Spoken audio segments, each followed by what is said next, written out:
വനിതാ സംവരണം എന്തായാലും നടപ്പിലാക്കും. അങ്ങനെയാണെങ്കിൽ പുതുതായി വരുന്ന ആളുകളിൽ പിന്നോക്ക വിഭാഗത്തിലുള്ള ആളുകൾക്കാണോ അല്ലെങ്കിൽ ദളിത് വിഭാഗത്തിലുള്ള ആളുകൾക്കാണോ സാധ്യത കൂടുതൽ? അത്തരത്തിൽ ആളുകൾ കൂടി വരാൻ സാധ്യതയുണ്ടോ?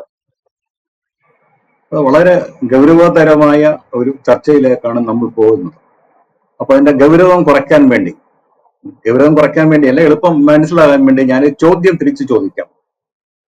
ഇനി വരുന്ന വനിതാ സംവരണ ബിൽ നടപ്പിലാക്കപ്പെടും. ഏത് രൂപത്തിലാണെങ്കിലും അത് അക്കാര്യം ഉറപ്പാണ്. പ്രധാനമന്ത്രി അത് ആവർത്തിച്ച് പ്രഖ്യാപിച്ചിട്ടുണ്ട്. കാര്യം അതൊരു വലിയ രാഷ്ട്രീയ പ്രശ്നമായി അദ്ദേഹം കഴിഞ്ഞ ദിവസം ഉന്നയിച്ചു. അങ്ങനെ നടപ്പിലാക്കപ്പെടുമ്പോൾ കേരളത്തിലെ പതിത ജനവിഭാഗങ്ങളിൽ നിന്ന് ഉയർന്നു വന്ന അധസ്ഥിത സമുദായത്തിൽ നിന്ന് ഉയർന്നു വന്ന പൊതുസമൂഹത്തിന്റെ ശ്രദ്ധയിൽ വന്ന നേതാവാണ് C K Janu. C K Janu അല്ലെങ്കിൽ സി കെ ജാനുവിന്റെ ജനവിഭാഗത്തിൽപ്പെട്ട ആരെങ്കിലും രാജ്യസഭയിലോ ലോക്സഭയിലോ ഉണ്ടാകുമോ?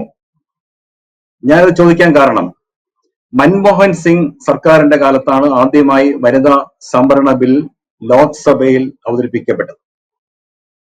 1996 അതിന്റെ ചർച്ച നടക്കുമ്പോൾ അന്നത്തെ ജനതാദൾ പാർട്ടികളും സമാജ്വാദി പാർട്ടിയും വളരെ പ്രധാനപ്പെട്ട ഒരു ചോദ്യം ഉന്നയിച്ചു. ആ ചോദ്യം ഇതായിരുന്നു: സ്ത്രീകൾ അബലകളാണ്, പക്ഷേ ഈ സംവരണം അനുവദിക്കപ്പെടുമ്പോൾ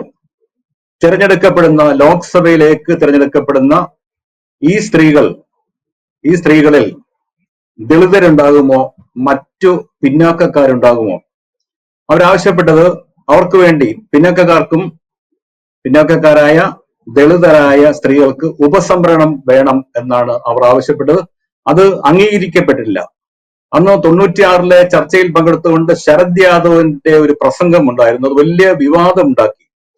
ഈ ബിൽ പാസ്സാക്കപ്പെടുകയാണെങ്കിൽ, നിയമമാക്കപ്പെടുമ്പോൾ ലോക്സഭയിലേക്ക് വരുന്ന സ്ത്രീകൾ പർക്കട്ടി എന്ന് വെച്ച് കഴിഞ്ഞാൽ ചെറിയ തോതില് മുടി കട്ട് ചെയ്ത ആൾക്കാർ, ആധുനിക സ്ത്രീകളായിരിക്കും, സവർണ സ്ത്രീകളായിരിക്കും, വിദ്യാസമ്പന്നരായ സ്ത്രീകൾ മാത്രമായിരിക്കും വരിക. ലോക്സഭയിലെ വരുന്ന ഈ പുതിയ സ്ത്രീകളിൽ പിന്നാക്കക്കാരുണ്ടാകില്ല, ബാക്കി അധസ്ഥിത ജനവിഭാഗങ്ങളിൽ നിന്ന് ആരും ഉണ്ടാകില്ല എന്ന വിമർശനം അദ്ദേഹം ഉയർത്തി. പക്ഷെ അദ്ദേഹം പർക്കട്ടി എന്ന അദ്ദേഹത്തിന്റെ പ്രയോഗമാണ് അന്ന് വലിയ വിവാദം ഉണ്ടാക്കിയത്. 131 ഭരണഘടനാ ഭേദഗതി ബിൽ പരാജയപ്പെട്ടു. അതിന് പ്രതിപക്ഷത്തിന്റെ പിന്തുണ അതിന് ലഭിച്ചില്ല. അതെന്തായാലും 2023 വനിതാ സംവരണ ബിൽ നടപ്പിലാക്കാൻ ഉള്ള രാഷ്ട്രപതിയുടെ വിജ്ഞാപനം വന്നു. അത് ഏത് രീതിയിൽ നടപ്പിലാക്കും എന്നതിനെ കുറിച്ച് വ്യക്തതയില്ല. അത് നേരത്തെയുള്ള 2021 സെൻസസിനെ അടിസ്ഥാനപ്പെടുത്തി മണ്ഡല പുനർനിർണയം നടപ്പിലാക്കാനുള്ള തീരുമാനത്തെയാണ് പ്രതിപക്ഷം എതിർത്തത്. ഒരു പരിഹാരമായി എല്ലാ സംസ്ഥാനങ്ങൾക്കും 50% വീതം സീറ്റുകൾ കൂട്ടാം എന്നൊരു വാഗ്ദാനം കേന്ദ്ര സർക്കാർ മുന്നോട്ട് വെച്ചിട്ടുണ്ട്. എന്തായാലും ചർച്ചകളിലൂടെ ആയിരിക്കാം ഇനി ഈ ബില്ലും നിയമവും നടപ്പിലാക്കപ്പെടുക. ഇപ്പോഴത്തെ അവസ്ഥയിൽ ലോക്സഭയിലെ സീറ്റുകളുടെ എണ്ണം കൂടും. വർദ്ധിച്ചു വരുന്ന 272 സീറ്റുകൾ വനിതകൾക്കായി സംവരണം ചെയ്യപ്പെടും എന്നായിരുന്നു ഈ പരാജയപ്പെട്ട ഭരണഘടനാ ഭേദഗതി ബില്ലിൽ വ്യവസ്ഥ ചെയ്തിരുന്നത്. ഏതായാലും പുതിയ ഒരു തീരുമാനം വരുമ്പോൾ ഏതാണ്ട് അത്രയും സീറ്റുകൾ വനിതകൾക്ക് ലഭിക്കും. അപ്പോഴും ഞാൻ ആദ്യം പറഞ്ഞ ജനതാദൾ കക്ഷികൾ അന്ന് ഉന്നയിച്ച ചോദ്യം മൗലികമായി അവശേഷിക്കുന്നു. ഈ ചർച്ചകളിലൊന്നും അങ്ങനെ ഒരു ചോദ്യം ആരും ഉന്നയിച്ചില്ല. എന്തുകൊണ്ടാണ് സംവരണത്തിനകത്ത് ഉപസംവരണം വേണം എന്ന് അവരാവശ്യപ്പെടുകയും നമ്മൾ ഇവിടെ ചർച്ച ചെയ്യുകയും ചെയ്യുന്നത്? ഞാൻ കേരളത്തിന്റെ ഒരു കാര്യം പറയാം. കേരളത്തിൽ നമുക്കറിയാം, രാജ്യസഭയിൽ ഒരുവിധ സംവരണവുമില്ല. വനിതാ സംവരണമില്ല, ദളിത് സംവരണം ഇല്ല. കേരളത്തിൽ നിന്ന് ചരിത്രത്തിൽ ഇന്നേ വരെ 6 സ്ത്രീകൾ മാത്രമാണ് രാജ്യസഭയിലേക്ക് തിരഞ്ഞെടുക്കപ്പെട്ടത്. ദേവിക ഗോപിദാസ്, ഭാരതി ഉദയഭാനു, ലീല ദാമോദര മേനോൻ, TN സീമ, ഇപ്പോഴത്തെ രാജ്യസഭയിൽ ജെബി മേത്തർ. ബാക്കി സ്ത്രീകൾക്ക് ഇവിടെ എങ്ങനെ പ്രാതിനിധ്യം നിഷേധിക്കപ്പെട്ടു? കേരളത്തിൽ അത് ഇതുവരെ ചർച്ചയായിട്ടില്ല. അർഹരായ സ്ത്രീകൾ രാജ്യസഭാ ആകാൻ അർഹരായ സ്ത്രീകൾ കേരളത്തിൽ ഇല്ലാഞ്ഞിട്ടാണോ? PT ഉഷയെ കേന്ദ്ര സർക്കാർ ഇപ്പോൾ നോമിനേറ്റ് ചെയ്തിട്ടുണ്ട്. അതും കൂടെ കൂടുകയാണെങ്കിൽ 7 പേർ മാത്രമാണ് കേരളത്തിന്റെ ചരിത്രത്തിൽ രാജ്യസഭാ അംഗങ്ങളായിട്ടുള്ള സ്ത്രീകൾ. ഇനി ദളിതരുടെ എണ്ണം എടുക്കുക. എത്രയോ സമുന്നതരായിട്ടുള്ള ദളിത് നേതാക്കന്മാർ കേരളത്തിലുണ്ട്. പക്ഷെ അവരിൽ നിന്ന് എത്ര പേർ രാജ്യസഭാ അംഗങ്ങളായി?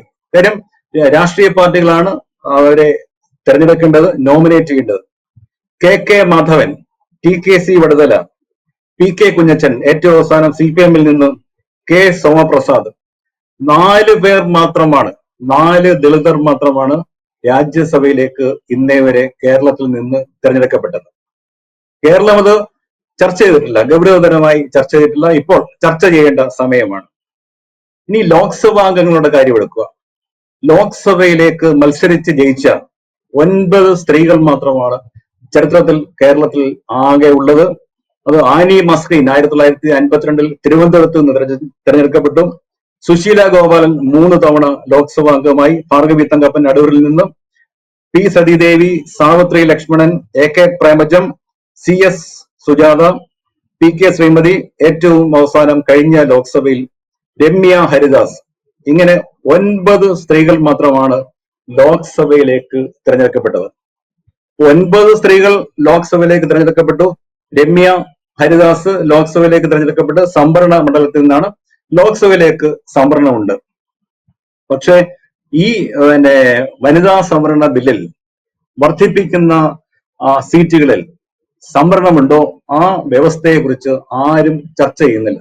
അപ്പൊ എനിക്ക് പറയാനുള്ളത്, ലോക്സഭയിലേക്ക് മാത്രമല്ല രാജ്യസഭയിലേക്കും സ്ത്രീകൾക്ക് സംവരണം കൊടുക്കണം.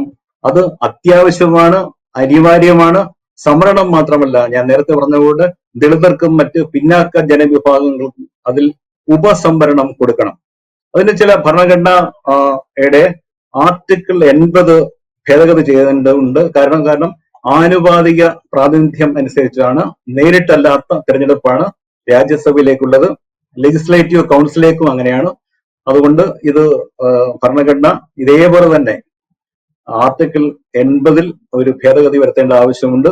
അതിന് 2/3 ഭൂരിപക്ഷം വേണം.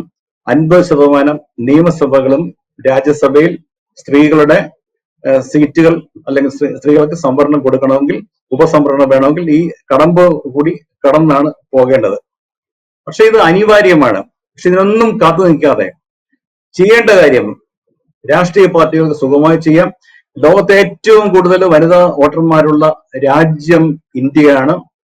പക്ഷെ ഭരണകക്ഷിയായ BJP 12.91% അംഗങ്ങൾ മാത്രമാണ് സ്ത്രീകളായിട്ടുള്ളത്. കോൺഗ്രസിന് 13% അംഗങ്ങളുണ്ട്. മമതാ ബാനർജിയുടെ തെലുങ്ക് ദേശത്തിനാണ് ഏറ്റവും കൂടുതൽ പ്രാതിനിധ്യമുള്ള പാർട്ടികളിലൊന്ന്, 37.93. രാംവിലാസ് പാസ്വാന്റെ LJP പാർട്ടിയിൽ അംഗങ്ങൾ 40% സ്ത്രീകളാണ്.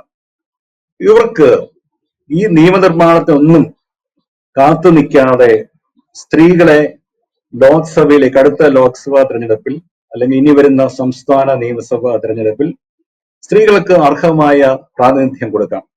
അല്ലെങ്കിൽ ഇനി വരുന്ന രാജ്യസഭാ ഒഴിവുകളിലേക്ക് ഞങ്ങൾ സ്ത്രീകളെ മാത്രമേ നോമിനേറ്റ് ചെയ്യുകയുള്ളൂ, അല്ലെങ്കിൽ സ്ത്രീകളായിട്ടുള്ള ദളിതരെ മാത്രമേ നോമിനേറ്റ് ചെയ്യുകയുള്ളൂ, അല്ലെങ്കിൽ ഏറ്റവും പിന്നാക്കക്കാരായിട്ടുള്ള സ്ത്രീകളെ മാത്രമേ നോമിനേറ്റ് ചെയ്യുകയുള്ളൂ എന്ന് തീരുമാനം എടുത്തു കഴിഞ്ഞാലും നമ്മുടെ രാഷ്ട്രീയ സാമൂഹിക ക്രമം മാറും. അത് പറയാൻ കാരണമുണ്ട്. കാര്യം നമ്മൾ ഇന്ത്യൻ ജനാധിപത്യം ലോകത്തെ ഏറ്റവും വലിയ ജനാധിപത്യമാണ് എന്ന് നമ്മൾ അവകാശപ്പെടുമ്പോഴും ഈ ഭരണകക്ഷിയായ BJP-യിൽ എത്ര പിന്നാക്കക്കാരായിട്ടുള്ള മുസ്ലിങ്ങളുടെ പ്രാതിനിധ്യമുണ്ട്? കേന്ദ്രമന്ത്രിസഭയിൽ എത്ര പേരുണ്ട്? അപ്പോൾ പ്രാതിനിധ്യമില്ല. കാരണം നമ്മൾ ഭരണഘടന വിഭാവന ചെയ്യുന്ന സമത്വമാണ്. സമത്വം വേണമെങ്കിൽ എല്ലാ വിഭാഗം ജനങ്ങൾക്കും പ്രാതിനിധ്യം വേണം. സെൻസ് ഓഫ് ബിലോങ്ങിങ്നെസ് എന്ന് ഇംഗ്ലീഷിൽ പറയുന്നത്, ഇത് എന്റേതാണ് എന്ന് സമൂഹത്തിലെ എല്ലാ വിഭാഗം ജനങ്ങൾക്കും തോന്നണം. അവർക്ക് പ്രാതിനിധ്യം വേണം. പ്രാതിനിധ്യം ഉണ്ടെങ്കിൽ മാത്രമേ ജനാധിപത്യം അർത്ഥസമ്പുഷ്ടമാവുകയുള്ളൂ.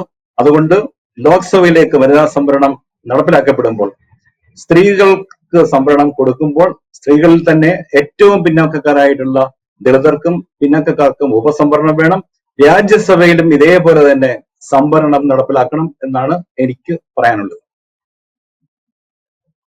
യെസ്, എന്തായാലും ഇത്തരം കാര്യങ്ങൾ കൂടി ശ്രദ്ധിച്ചാൽ, അല്ലെങ്കിൽ ഇത്തരം കാര്യങ്ങളിൽ കൂടി ഒരു വ്യക്തത വരുത്തിയാൽ മാത്രമാണ് വനിതാ സംവരണം പൂർണ്ണമായും നടപ്പിലാക്കാൻ സാധിക്കുക. ഈ നിലയ്ക്ക് പ്രദീപ് സാർ ആദ്യം ചോദിച്ചതുപോലെ CK ജാനു ഉൾപ്പെടെയുള്ളവർ അല്ലെങ്കിൽ ആ വിഭാഗത്തിലുള്ളവർക്ക് സീറ്റ് ലഭിക്കുമോ ഈ വനിതാ സംവരണം വഴി എന്നതൊരു ചോദ്യമാണ്. ഇത്തരത്തിൽ വലിയൊരു ഫാക്ട് ചെക്ക് ഈ വനിതാ സംവരണത്തിൽ നടത്തേണ്ടതുണ്ട്. വ്യക്തമാണ്. Thank you Pradeep sir. കൂടുതൽ വാർത്തകളും വിശേഷങ്ങളും നിങ്ങളിലേക്ക് എത്താൻ ABC മലയാളം സബ്സ്ക്രൈബ് ചെയ്യുക, ബെൽ ബട്ടണും അമർത്തുക.